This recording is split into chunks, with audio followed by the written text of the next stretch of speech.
نحمده ونستعينه ونستغفره ونؤمن به ونتوكل عليه ونشهد أن لا إله إلا الله وحده لا شريك له ونشهد أن سيدنا ومولانا محمدا عبده ورسوله أما بعد. الحمد لله الذي خلقنا وجعلنا من المسلمين ورشدنا إلى صراط مستقيم ومن علينا بالكتاب المبين وأمرنا بما أمر به المرسلين. اللهم صل على محمد وعلى آل محمد كما صليت على إبراهيم وعلى آل إبراهيم إنك حميد مجيد. আলহামদুলিল্লাহ, আমরা আজকে শুরু করতে যাচ্ছি পৃথিবীর বুকে পদচারণ করা সর্বশ্রেষ্ঠ মানুষ রসুলে পাক রসুলুল্লাহ সাল্লাল্লাহু আলাইহি ওয়াসাল্লামের জীবনীর একটি সিরিজ, যেখানে আমরা আলোচনা করব রসুলুল্লাহ সাল্লাল্লাহু আলাইহি ওয়াসাল্লামের জীবনের জন্ম থেকে শুরু করে একদম তার মৃত্যু পর্যন্ত সম্পূর্ণ তার পূর্ণাঙ্গ জীবনী আলোচনা করার চেষ্টা করা হবে। তো এটা আমরা অনেকগুলো লেকচার সিরিজে ডিভাইড করে আলোচনা করব। আসলে কতগুলো লেকচার সিরিজ হবে তার এক্স্যাক্ট বলা যাচ্ছে না, তবে আশা করছি আমরা 50 থেকে 100টা লেকচার সিরিজের ভেতরেই শেষ করে দেওয়ার চেষ্টা করব। তো আজকে হচ্ছে আমাদের লেকচার সিরিজের একদম প্রথম অংশ। তো আমরা প্রথমেই যেটা আলোচনা করব সেটা হচ্ছে কেন আমাদের সিরাত স্টাডি করা প্রয়োজন, অর্থাৎ কেন আমরা সিরাত পড়ব। তো এই প্রশ্নের উত্তরটা আসলে যতটা সহজ ঠিক ততটাই কঠিন, কারণ আপনি একটু ভেবে দেখেন এই কোশ্চেনের ভেতরেই কিন্তু এই কোশ্চেনের উত্তর আছে। আপনি উল্টোভাবে যদি কোশ্চেনটা করেন যে কেন আমরা রসুলুল্লাহ সাল্লাল্লাহু আলাইহি সাল্লামের সিরাত অর্থাৎ জীবনী পড়ব না, কেন পড়ব না, এই প্রশ্নটা আগে করা লাগবে। কারণ আপনি হিসাব করেন, আমরা ছোটোবেলা থেকে ইতিহাসের বিভিন্ন মহানায়কদের ইতিহাস পড়েছি, আমরা বিভিন্ন মানুষদের ইতিহাস থেকে এক্সপ্রেশন বা আমরা বিভিন্ন মানুষের জীবন থেকে আমরা শিক্ষা নেওয়ার চেষ্টা করেছি। আর সেটা যদি হয় পৃথিবীর সর্বশ্রেষ্ঠ মানুষের জীবনী, তাহলে তো আর এক্সট্রাভাবে কোনো কথা বলার নাই, ঠিক না? তো রসুলুল্লাহ সাল্লাল্লাহু আলাইহি সাল্লাম হচ্ছেন পৃথিবীর বুকে বিরাজমান সর্বশ্রেষ্ঠ ব্যক্তি, সর্বশ্রেষ্ঠ মানব।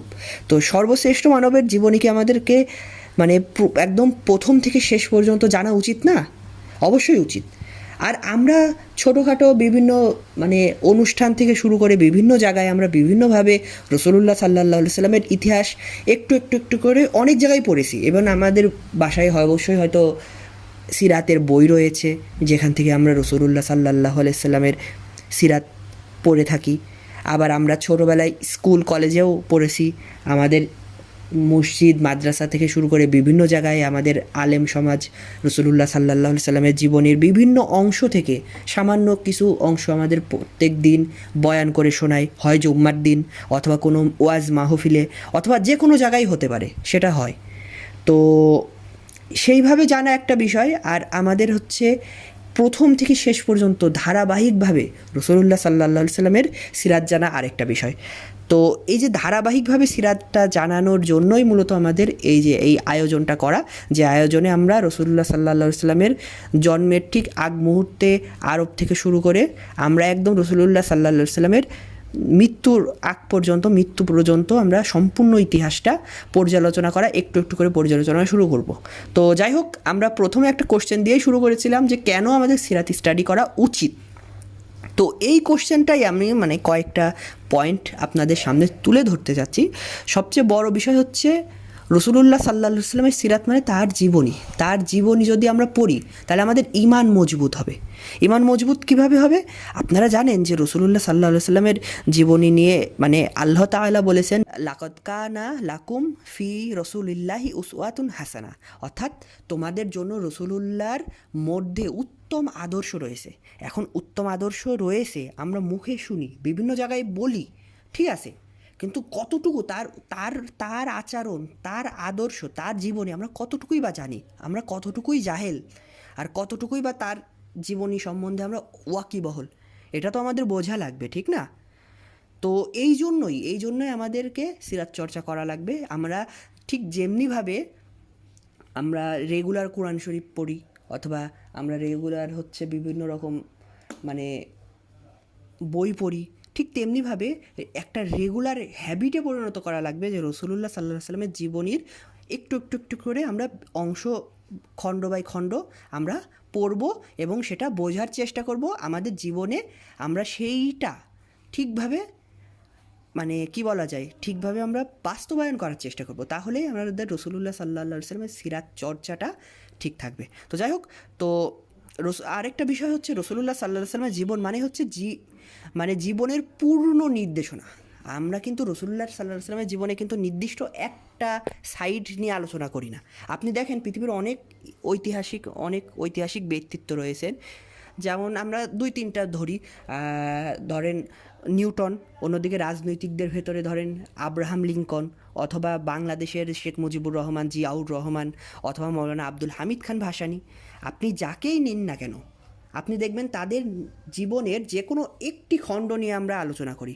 যেমন শেখ মুজিবুর রহমান অথবা জিয়াউর রহমান, তাদের রাজনৈতিক জীবন নিয়ে আমরা আলোচনা করি। তাদের ধর্মীয় জীবন অথবা ব্যক্তিগত জীবন অথবা তাদের ফাইন্যান্সিয়াল জীবন নিয়ে কি আমাদের আলোচনা করা হয় না। আবার ঠিক তেমনিভাবে আপনি দেখেন মৌলানা আব্দুল হামিদ খান ভাসানীর রাজনীতি আছে, অন্যদিকে তার সামান্য কিছু ধর্মীয় জীবন নিয়েও আমরা আলোচনা করি। আবার দেখেন ধর্মীয় দিকটা আপনি হচ্ছে ইমাম বুখারী অথবা ইমাম মুসলিম, ওনাদের দেখেন, ওনাদের কিন্তু ধর্মীয় জীবনটাই আমরা বেশি আলোচনা করি, কিন্তু ওনাদের কি রাজনৈতিক কোনো ক্যারিয়ার রয়েছে? না, তাদের কোনো রাজনৈতিক ক্যারিয়ার নাই, তারা রাজনৈতিকভাবে খুব একটা সক্রিয় ছিলেন না। আবার দেখেন অর্থনীতিতে কার্ল মার্কস আছে, আরও অনেকে আছে, তো তারা অর্থনীতি রিলেটেড মানুষ, তাদের কি রাজনৈতিক রিলেটেড কোনো কাহিনী আমরা জানি? না, জানি না। তাদের রাজনৈতিক কাহিনীও নাই, তাদের ধর্মীয় কাহিনীও আমরা জানি না। কিন্তু রসুলুল্লাহ সাল্লাল্লাহু আলাইহি সাল্লাম ছিলেন হচ্ছে একজন পূর্ণাঙ্গ একজন আদর্শবান মানুষ, এবং পূর্ণাঙ্গ জীবন ব্যবস্থা উনি দিয়েছেন তার নিজের জীবনীর ভেতর দিয়েই। এজন্যই রসুলুল্লাহ সাল্লাল্লাহু আলাইহি সাল্লামের জীবনে আমরা তার ধর্মীয় একটা দিক পাবো, তার রাজনৈতিক একটা দিক পাবো, তার আধ্যাত্মিক দিক পাবো, তার একটা মানে প্রত্যেকটা অর্থনৈতিক দিক পাবো।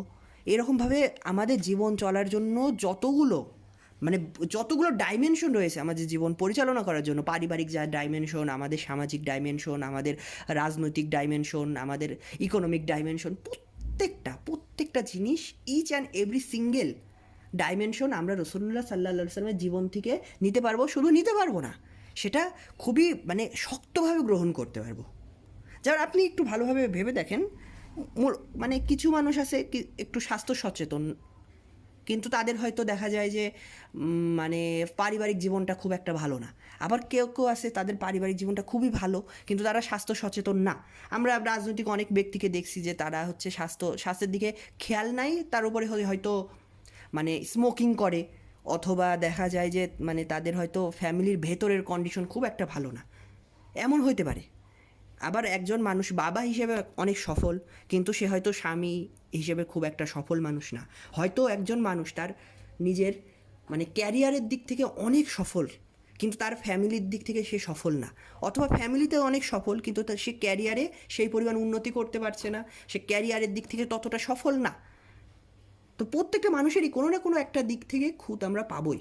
কিন্তু রসুলুল্লাহ সাল্লাল্লাহু আলাইহি সাল্লামের যদি আপনি জীবনটা দেখেন, তাহলে আপনি দেখতে পাবেন প্রত্যেকটা জায়গায় তাকে আল্লাহ তাআলা একদম পরিপূর্ণভাবে আমাদেরকে শিক্ষা দেওয়ার জন্য প্রত্যেকটা জায়গায় উনি একদম উত্তম ব্যবহারটা করেছেন, একদম সঠিক ব্যবহারটা করেছেন। তো এটা হচ্ছে অনেক বড় একটা বিষয়। তো এরপরে আমাদের আরও কিছু পয়েন্ট আসবে, যেমন হচ্ছে রসুলুল্লাহ সাল্লাল্লাহু আলাইহি সাল্লামের জীবনী যদি আমরা পরিপূর্ণভাবে জানি, তাহলে আমাদের বাস্তবতা বোঝা যায়। কারণ আমরা এদিক ওদিক থেকে রসুলুল্লাহ সাল্লাল্লাহু আলাইহি সাল্লামের দয়াশীলতা, তারপরে হচ্ছে রসুলুল্লাহ সাল্লাল্লাহু আলাইহি সাল্লামের মহানুভবতা ইত্যাদি বিভিন্ন লেকচার বিভিন্ন জায়গায় শুনেছি, ঠিক আছে। কিন্তু আপনি একটু ভালোভাবে ভেবে দেখেন, একজন মানুষ সবসময় কি মহানুভবতা, দয়াশীলতা, ক্ষমাশীলতা এইগুলো নিয়ে কি সমাজে টেকা যায়? একটু বাস্তবতা একটু ভেবে দেখেন তো। আপনি একটু বেশি ক্ষমাশীলতা দেখাতে যাবেন, আপনাকে মানুষজন পেয়ে বসবে, আপনাকে বিভিন্নভাবে মানুষজন ইউজ করার চেষ্টা করবে। এটাই কিন্তু হয়। আপনি ভালোভাবে ভেবে দেখেন, আপনি বুঝতে পারবেন। তো ক্ষমাশীলতা, তারপরে হচ্ছে দয়া, মহানুভবতা ইত্যাদি গুণের সাথে আমাদের কিন্তু কঠোরতার গুণটাও খুবই গুরুত্বপূর্ণ। আর এই গুণটা কিন্তু রসুলুল্লাহ সাল্লাল্লাহু আলাইহি সাল্লামের ভেতরেও ছিল। রসুলুল্লাহ সাল্লাল্লাহু আলাইহি সাল্লাম যেমন মহানুভব ছিলেন, উনি যেমন দয়াশীল ছিলেন, কিন্তু যেখানে কঠোর হওয়া প্রয়োজন সেখানে কিন্তু তিনি একদম কঠোরভাবে, শক্তভাবে বিভিন্ন বিভিন্ন জায়গায় বিভিন্ন কাজ করেছেন। তো এখান থেকে আমাদের রাসূলুল্লাহ সাল্লাল্লাহু আলাইহি সাল্লামের যেমন আমরা মহানুভবতা, দানশীলতা ইত্যাদি ইত্যাদিগুলো যেমন আমরা শুনে থাকি, ঠিক তেমনিভাবে রাসূলুল্লাহর কঠোরতা, রাসূলুল্লাহ কোথায় কঠোর আচরণ করতেন, এই জাতীয় জিনিসগুলো কিন্তু আমাদের কিন্তু শোনা হয় না। কিন্তু এটাও কিন্তু আমাদের জানা প্রয়োজন কোন জায়গায় কঠোর হতে হয়, কোন জায়গায় কতটুকু কঠোর হওয়া জায়েজ, কোন জায়গায় কতটুকু কঠোর হওয়া উত্তম। তো এই জিনিসগুলো যদি আমাদের জানতে হয় তাহলে আমাদের পরিপূর্ণভাবে সিরাত চর্চা করা লাগবে, সম্পূর্ণভাবে সিরাত চর্চা করা লাগবে। তাহলে আমরা জানতে পারবো যে আসলে বাস্তব জীবনে শুধুমাত্র দয়া, ক্ষমাশীলতা ইত্যাদি দিয়ে হয় না, বরঞ্চ আমাদের তার সাথে দয়া এবং মানে মানে এক দয়া এবং তার সাথে হচ্ছে যেই ইয়েটা আছে যে একদিকে দয়া, অন্যদিকে কঠোরতা, দুইটার ভেতরে যে সামঞ্জস্য করে চলা, এটা আমাদের বুঝতে হবে, এটা আমাদের ভালোভাবে জানতে হবে। আর ভালো চরিত্র নৈতিকতা গঠনের জন্য তো রাসূলুল্লাহ সাল্লাল্লাহু আলাইহি সাল্লামের জীবনের থেকে বড় বিষয় আর কিছুই নাই। রাসূলুল্লাহ সাল্লাল্লাহু আলাইহি সাল্লামের জীবন আল্লাহ তাআলা সূরা কলামের হচ্ছে ৪র্থ আয়াতেই বলেছে যে তুমি তো মহৎ চরিত্রের অধিকারী। তো চরিত্র নিয়ে তো আমরা আজীবন পড়েছি, আজীবন এগুলো নিয়ে কাজ করেছি। আমরা ছোটোবেলা থেকে জানি যে রাসূলুল্লাহ সাল্লাল্লাহু আলাইহি সাল্লাম সর্বোচ্চ চরিত্রবান ছিলেন, উনি উত্তম আদর্শের মানুষ ছিলেন। তো ওইটা নিয়ে তো আলাদাভাবে তো আর বলার কিছু নাই, আপনারা জানেন। ও আরেকটা বিষয় হচ্ছে দাওয়াত এবং ইসলামের কাজের পদ্ধতি। আপনি যদি ইসলামের দাওয়াত দিতে চান তাহলে অবশ্যই আপনাকে যে ইসলাম আপনাদের কাছ পর্যন্ত এনে দিয়েছে, যে যার মাধ্যমে ইসলাম আপনার পর্যন্ত এসেছে, তার তার দাওয়াতের পদ্ধতি জানতেই হবে। আর রাসূলুল্লাহ সাল্লাল্লাহু আলাইহি ওয়াসাল্লামের দাওয়াতের পদ্ধতি জানতে হলে অবশ্যই রাসূলুল্লাহর জীবনী জানতে হবে, নাহলে তো আর আমরা রাসূলুল্লাহর দাওয়াতের জীবনী বুঝতে পারবো না। আর আরেকটা সবচেয়ে গুরুত্বপূর্ণ, বিশেষ করে আমার এই অডিয়েন্সের জন্য সবচেয়ে বেশি গুরুত্বপূর্ণ যে জিনিসটা, সেটা হচ্ছে তরুণদের জন্য আদর্শ রোল মডেল। রাসূলুল্লাহ সাল্লাল্লাহু আলাইহি সাল্লামের থেকে বেশি আদর্শ রোল মডেল আমরা সকলেই অ্যাজ এ কমন সেন্স আমরা জানি যে এর থেকে বেশি বড় রোল মডেল আর পৃথিবীতে কোনো কিচ্ছু নাই। তো তরুণরা মূলত আমরা এখন এমন একটা যুগে চলে আসছি, আমরা আসলে কাদের অনুসরণ করি? আমরা খেলোয়াড়, আমরা হচ্ছে অ্যাক্ট্রেস, অ্যাক্টর, এদের অনুসরণ করছি, আমরা তাদের পেছনে দৌড়াচ্ছি। কিন্তু আমাদের যে একজন রাসূলুল্লাহ সাল্লাল্লাহু আলাইহি সাল্লামের মতো আধুনিক মানুষ, আমি রাসূলুল্লাহর সিরাত দেখে যে যতটুকু বুঝেছি, তার মতো আধুনিক মানুষ হয়তো এখনও পৃথিবীতে হয়তো জন্মায় নাই। তো উনার সময়ে যতটুকু আধুনিকতা দিয়ে চলেছেন, সেই পরিমাণ আধুনিক হয়তো আমাদের তরুণরা হয়তো যত বড় অ্যাক্ট্রেস অথবা যত বড় প্লেয়ারকেই দেখুক না কেন, অতটা আধুনিক না। আমরা ধীরে ধীরে যখন আলোচনা করব রাসূলুল্লাহ সাল্লাল্লাহু আলাইহি সাল্লামের সময়কার, উনি ওই সময়ে কতটুকু আধুনিকতা অ্যাডাপশন করছে, কতটুকু পরিমাণ আধুনিক ছিলেন, এগুলো যখন আমরা আলোচনা করব তখন এগুলো আরও ভালোভাবে ফুটে আসবে। তো মূলত আমাদের তরুণরা চায় একটা না একটা রোল মডেল ফলো করার। তো আমরা যদি আমাদের তরুণদের সেই রোল মডেল সামনে দেখাইতে না পারি, রাসূলুল্লাহ সাল্লাল্লাহু আলাইহি সাল্লামের জীবনী যদি তাদের সামনে উপস্থাপন করতে না পারি, সেটা হচ্ছে আমাদের ব্যর্থতা। আমাদের তরুণদের কি বলবো, আমাদের তরুণদের এটা হচ্ছে এক ধরনের অন্ধকারের দিকে ফেলে দেওয়ার মতো। তো আমাদের যারা আমরা দাওয়া দিকে আসি, আমরা যারা হচ্ছে ইসলামিক দাওয়াত দিই, তাদেরকে অবশ্যই বোঝাতে হবে, রাসূলুল্লাহ সাল্লাল্লাহু আলাইহি সাল্লামের প্রপার জীবনীটা তুলে ধরতে হবে, যাতে তারা রাসূলুল্লাহকে অ্যাজ এ রোল মডেল হিসেবে গ্রহণ করতে পারে। রাসূলুল্লাহ সাল্লাল্লাহু আলাইহি সাল্লামকে আসলে বর্তমান সমাজের অনেকেই আসলে রোল মডেল বললে ভুল হবে, ওল্ড মডেল ভাবে। নাউজুবিল্লাহি মিন যালিক। হ্যাঁ, এটাই বাস্তব। রাসূলুল্লাহ সাল্লাল্লাহু আলাইহি সাল্লামকে ভাবে যে যেহেতু অনেক আগের মানুষ, তো তার জীবনী হয়তো জাস্ট আমরা ওই বইয়ে পড়বো, তার জীবনী থেকে হয়তো জাস্ট ক্ষমাশীলতা অথবা সামান্য কিছু মোটা দাগের কিছু জিনিস গ্রহণ করব, বাদ বাকি জিনিস, উনি তো নবী ছিলেন, ওনার অত বেশি তো আমরা পারবো না, এই সেই বলে আমরা আসলে রাসূলুল্লাহ সাল্লাল্লাহু আলাইহি সাল্লামের জীবনকে বাইপাস করতে চাই। ঠিক আছে, কিন্তু আসলে রাসূলুল্লাহ সাল্লাল্লাহু আলাইহি সাল্লামের জীবন কোনোভাবেই বাইপাস করে কাটিয়ে দিয়ে আমরা আসলে আগাতে পারবো না। আমাদের রাসূলুল্লাহ সাল্লাল্লাহু আলাইহি সাল্লামের জীবনীর ভেতর থেকেই প্রত্যেকটা আমাদের জীবনের একদম সকালে ঘুম থেকে ওঠা থেকে শুরু করে রাত্রে ঘুমাতে যাওয়ার আগ পর্যন্ত যদি রাসূলুল্লাহ সাল্লাল্লাহু আলাইহি সাল্লামের রুটিনটা ফলো করি, সেটার ভেতরে যেমন আধুনিকতা রয়েছে, বিজ্ঞানসম্মতভাবে, তাছাড়া হচ্ছে মেডিকেল সায়েন্সের দিক থেকে, যে কোনো দিক থেকে আপনি ধরেন না কেন, প্রত্যেকটা দিক থেকে আপনি রসুল্লাহ সাল্লাহ সাল্লাম যেভাবে করেছেন সেটাই আলটিমেট আধুনিকতা, তার থেকে বেশি আধুনিকতা নাই। আপনি হ্যাঁ আপনি হচ্ছে সারা রাত জেগে কাটাইতে পারেন, কোনো সমস্যা নেই, কিন্তু এটা যদি আপনি আধুনিকতা ভাবেন, আধুনিকতা মনে করেন, তাহলে অবশ্যই মানে ভুল হবে। এটা এটা আল্লাহ আমাদের রক্ষা করুক। মানে আমরা সকলেই এই একই মানে পাপিষ্ঠ মানুষ।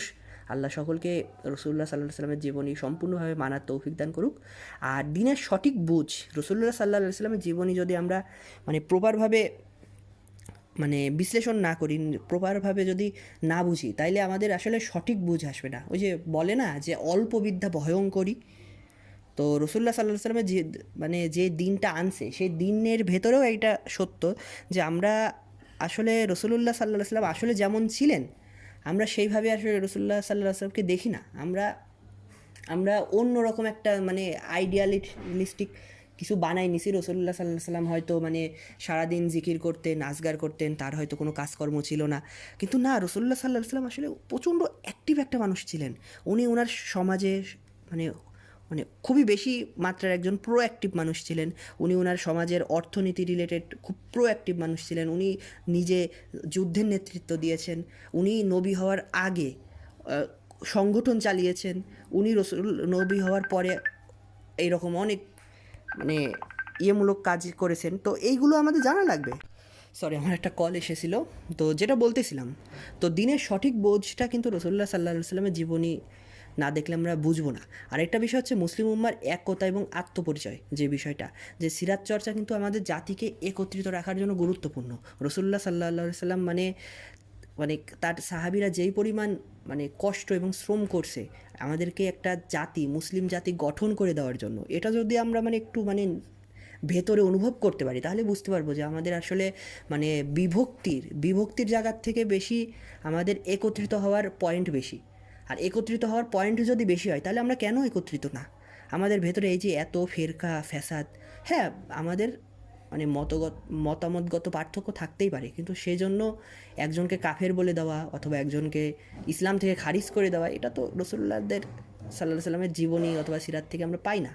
আমরা সবসময় মানে তাদের জীবনী থেকে পাই যে যতটুকু পারা যায় মানুষজনকে নিজের করে নেওয়া। আমরা চেষ্টা করি যতটুকু মানুষকে পারা যায় ইসলাম থেকে খারিজ করে দেওয়া। খারিজ করে দিলেই মনে হয় যে হয়তো ভালো হয়ে গেল, কিন্তু এটা তো না, এটা তো আমাদের ইসলাম তো এটা শিক্ষা দেয় না। তো যাই হোক, তো এরপরে আরেকটা খুব গুরুত্বপূর্ণ বিষয় হচ্ছে ইসলাম বিরোধী প্রচারণার জবাব দিতে সিরাত জানা খুবই গুরুত্বপূর্ণ। হ্যাঁ, বর্তমান জীবন মানে বর্তমান সময়ের তো এটা সবচেয়ে বড় একটা ফিতনা, বর্তমান সময়ের সবচেয়ে বড় ফ্যাসাদ দিয়ে এটা যে ইসলাম বিরোধী যারা আছে, সেকুলার নাস্তিক থেকে শুরু করে অন্যান্য ধর্মাবলী, বিভিন্ন দিক থেকে আমাদের ইসলামের উপরে এক এক দিক থেকে মানে হামলা হচ্ছে। রসুলুল্লাহ সাল্লাহ সাল্লামের মানে চরিত্রের উপরে হামলা হচ্ছে, রসুলুল্লাহ সাল্লাহ সাল্লামের পারিবারিক জীবনের উপরে হামলা হচ্ছে, আমাদের ইসলামের উপর হামলা হচ্ছে, ইসলামের ইতিহাসের উপর হামলা হচ্ছে, আমাদের মুসলমানদের উপরে হামলা হচ্ছে। আপনি যেই অ্যাঙ্গেল থেকেই দেখেন না কেন, প্রত্যেকটা জিনিসেরই জবাব আসলে রয়েছে সিরাতের ভেতরে। আপনি যদি সিরাত পড়েন, আপনি যদি সিরাত প্রপারভাবে পড়তে পারেন, আপনি যদি বুঝতে পারেন সিরাতে আসলে কী বলছে, তাইলে আপনি অবশ্যই অন্তত প্রাথমিকভাবে ইসলাম বিরোধীদের মানে মোকাবেলা করতে পারবেন। আর বিশেষ করে মানে রসুল্লাহ সাল্লাহ সাল্লামের পারিবারিক জীবনী, তার বিয়ে, তার এতজন স্ত্রী কেন, তারপরে উনি জিহাদ করছে, উনি মানুষ হত্যা করছে, উনি আরব দখল করছে, উনি মূর্তি ভেঙেছেন, এই জাতীয় প্রচুর মানে অপব্যাখ্যা। আসলে প্রত্যেকটা জিনিসেরই সামান্য একটু সত্য আছে, কিন্তু ওই সত্যটাই মানে মানে গুলিয়ে মানে ঘুরিয়ে ফিরিয়ে এমনভাবে আমাদের ভেতরে মানে প্রকাশ করা হয়, এমনভাবে আমাদেরকে বোঝানো হয়, বিশেষ করে মানে অমুসলিমদেরকে বিভিন্নভাবে, আর প্লাস আমাদের মুসলিম তরুণ সমাজদেরও এমনভাবে বোঝানো হয় যে যেটা আমাদের ভিতরে আসলে ডাউট সৃষ্টি করে। বিশেষ করে আপনি আমেরিকা, ইউরোপ এইসব জায়গায় একটু খোঁজ নিয়ে দেখতে পারেন, প্রচুর পরিমাণে মুসলিম কিন্তু মুরতাদ হয়ে যাচ্ছে। আমরা গল্প শুনি যে আমেরিকায়, ইউরোপে প্রচুর পরিমাণে অমুসলিমরা ইসলাম গ্রহণ করছে। হ্যাঁ, দাওয়াতের ফলে ইসলাম গ্রহণের সংখ্যাও অনেক বেড়েছে, ঠিক তেমনিভাবে ইসলামে ছিল কিন্তু ইসলাম থেকে খারিজ হয়ে গেছে, এই সংখ্যাও কিন্তু কম না। প্রচুর পরিমাণে মানুষ ইসলাম থেকে খারিজ হয়ে যাচ্ছে শুধুমাত্র এই যে ইসলাম বিরোধীদের এই অপতৎপরতা এবং এই অপপ্রচারণার কারণে। তো এটার থেকে বাঁচার জন্য, এটা থেকে মানে আর আনার জন্য তো আমাদের অবশ্যই রসুল্লাহ সাল্লাহ সাল্লামের সিরাতটা সম্পূর্ণভাবে জানা লাগবে। আর সবচেয়ে বড় বিষয় হচ্ছে মুসলিম হিসেবে আমাদের এটা আসলে দায়িত্ব। আমাদের কোরআন পড়া যেমন একটা দায়িত্ব, আমাদের 5 ওয়াক্ত নামাজ পড়া যেমন দায়িত্ব, ঠিক তেমনিভাবে রসুল্লাহ সাল্লাহ সাল্লামের সিরাত জানাটাও আমাদের এক ধরনের দায়িত্ব। হ্যাঁ, এটা অবশ্যই ওইভাবে ফরজ না, নামাজ যেভাবে ফরজ 5 ওয়াক্ত পড়া লাগবে, রোজা ফরজ রমজান মাসে করা লাগবে, হজ ফরজ, কিন্তু এইরকম ফরজ না। কিন্তু আমার মনে হয় ওইগুলো করার জন্য সাপ্লিমেন্টারি হিসেবে আমাদেরকে সিরাত চর্চা করাও ফরজ। আর একটা গুরুত্বপূর্ণ কথা হচ্ছে রসুলুল্লাহ সাল্লাহ সাল্লামের মানে জীবনীটা যদি আপনি পড়েন, ওইটা আসলে কোরআনের ব্যাখ্যা, সত্যি কথা যেটা। হ্যাঁ, অবশ্যই কোরআনের প্রচুর ব্যাখ্যা রয়েছে, অনেকভাবে ব্যাখ্যা করা যায় কোরআনকে, অনেক অ্যাঙ্গেল থেকে ব্যাখ্যা করা যায়। কিন্তু রসুলুল্লাহ সাল্লাহ সাল্লামের জীবনী, আপনি একটা জিনিস হিসাব করেন, রসুলুল্লাহ সাল্লাহ সাল্লামের জীবনের বিভিন্ন জায়গায়, বিভিন্ন মোড়েই তো কোরআনের বিভিন্ন আয়াত নাজিল হয়েছে। তো আপনি যদি কোরআন শরীফটাকে ভালোভাবে বুঝতে চান, কোন জায়গায় কী আয়াত কিসের জন্য নাজিল হয়েছে বুঝতে চান, তাহলে অবশ্যই আপনাকে রসুল্লাহ সাল্লাহ সাল্লামের সিরাত পড়া লাগবে, তাইলে আপনি বুঝতে পারবেন। আর একবার আপনি যদি সিরাত সম্পূর্ণ পড়ে শেষ করেন, ভালোভাবে বুঝে শেষ করেন, তারপরে যদি মানে সিরাত পড়তে পড়তে অবশ্যই তো আমরা সিরাতের প্রত্যেকটা মানে অ্যাঙ্গেলে আমরা বারবার কোরআনে ফিরে যাব, কোরআন থেকে বিভিন্ন আয়াত নিব, সেই আয়াতগুলো বিশ্লেষণ করব। তো সেইগুলো শেষ করার পর যদি আপনি কোরআন শরীফ ধরেন, আপনি যদি কোরআন শরীফটা পড়তে যান, আপনি যদি বাংলা অনুবাদ পড়তে যান, তখন আপনার কাছে কোরআন শরীফটা জীবন্ত লাগবে। আপনি যে কোনো আয়াত পড়ার সময় বুঝতে পারবেন, ও হো, এই আয়াতটা তো এখানে রিলেটেড। আপনি এখন সূরা আনফাল পড়েন, আপনি সূরা আনফালের সত্যি কথা কিছুই বুঝতে পারবেন না, গনিমত কী জিনিস, এখানে হচ্ছে কী বলছে, কিছুই মানে বোঝাটা খুবই কষ্টকর। কিন্তু আপনি যখন একবার সিরাত পড়বেন, সিরাতের ভেতরে অবশ্যই সূরা আনফালের শানে নজুল আসবে আপনার হচ্ছে যখন আমরা বদরের যুদ্ধ পড়ব। তো বদরের যুদ্ধ পড়ার সময় আমরা যখন সূরা আনফাল পুরোটুকু পড়ব, তখন আপনি বুঝতে পারবেন, ও আচ্ছা, এই আয়াতটা তাহলে এই জন্য নাজিল হয়েছে। এই যে কোরআন শরীফের সাথে যে একটা কানেকশন সিরাতের, এইটা স্ট্যাবলিশ করা লাগবে, তাহলে আপনি কোরআন শরীফ পড়ে প্রকৃত মজাটা পাবেন। কোরআন শরীফের অবশ্যই আপনাকে অর্থটা যদি আপনি জানতে পারেন, তাহলে আপনি অনেক মজা পাবেন। আর অর্থের সাথে যদি এই যে শানে নজুল, অর্থাৎ কী জন্য নাজিল হয়েছে, কী কারণে নাজিল হয়েছে, এইটা যদি আপনি জানতে পারেন, বুঝতে পারেন, তাহলে আপনার মানে ভেতরের উৎসাহ উদ্দীপনাটা আরও বেড়ে যাবে। তো আরেকটা খুবই গুরুত্বপূর্ণ জিনিস হচ্ছে ভুল সিরাত এবং মিথ্যা গল্প থেকে বাঁচা যায়।